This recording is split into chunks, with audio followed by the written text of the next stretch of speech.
आयत जो मेरा सब्जेक्ट एक प्लांट, इसको मैं आयत के तौर से कैसे आपके सामने रख रहा हूं। इसमें जो हरी पत्ती हैं ये थ्योरेटिकल डायग्राम है, आप समझ सकते हैं, क्योंकि अभी तक कोई ऐसा पौधा नहीं बना जिसमें आलू और टमाटर एक साथ मिले।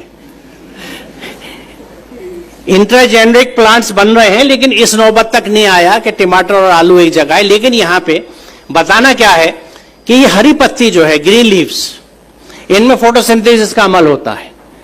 फोटोसिंथेसिस में क्या होता है कि जमीन से पौधा पानी जज्ब करता है, हवा से कार्बन डाइऑक्साइड लेता है और लाइट एनर्जी से, जो अमूमन सूरज से मिलती है, लेकिन अगर आप उतनी लाइट किसी और प्रोसेस से भी दे दें तो ये कार्बन डाइऑक्साइड पानी मिलके ग्लूकोज बनाते हैं, शक्कर बनाते हैं।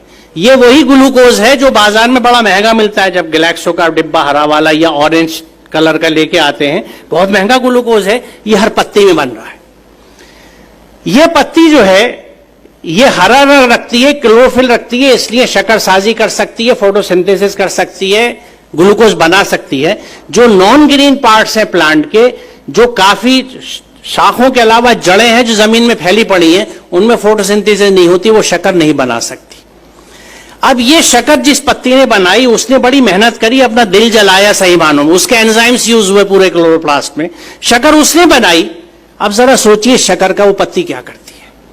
वो इमीडिएटली उसको ट्रांसफर कर देती है नॉन ग्रीन पार्ट्स में, रूट्स को भेज देती है, शाखों को भेज देती है। वो कहीं नहीं कहती कि ये तो मैंने अपनी मेहनत से बनाया है, ये मैंने हासिल किया है, हाजा मिन फजल रब्बी, ये तो मेरा रब के फजल है, मैं तो एक बड़ी सी बिल्डिंग बनाऊंगा, महल बनाऊंगा, हाजा मिन फजल रब्बी लिख के लगाऊंगा।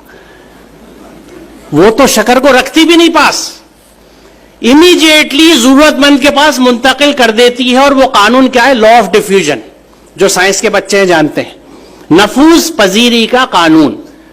Law of diffusion, everything moves from a region of high concentration to a region of low concentration, या from a region of high free energy to a region of low free energy। पूरी nature में ये law चलता है।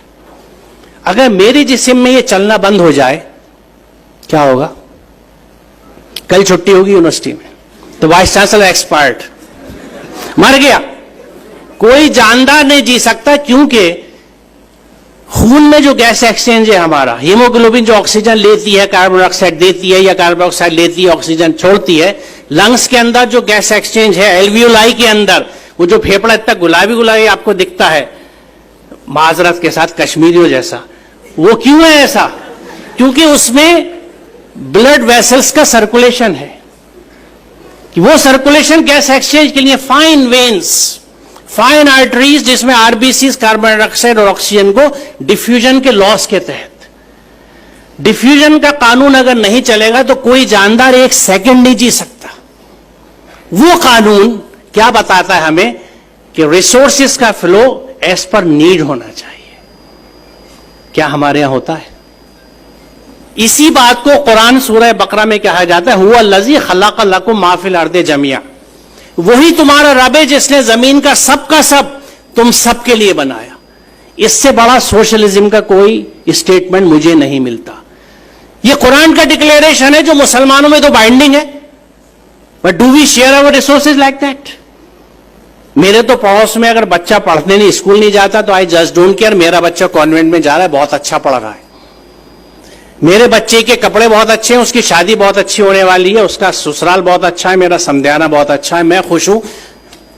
अपने पड़ोस के घर के हाल नहीं जानता। हर गली मोहल्ले में या मोहल्लों को पार करके ऐसे लोग हैं, यतीम हैं, मिस्कीन हैं, जरूरतमंद हैं, कुछ कह देते हैं, कुछ इज्जत बचाए खामोश बैठे हैं। I just don't care.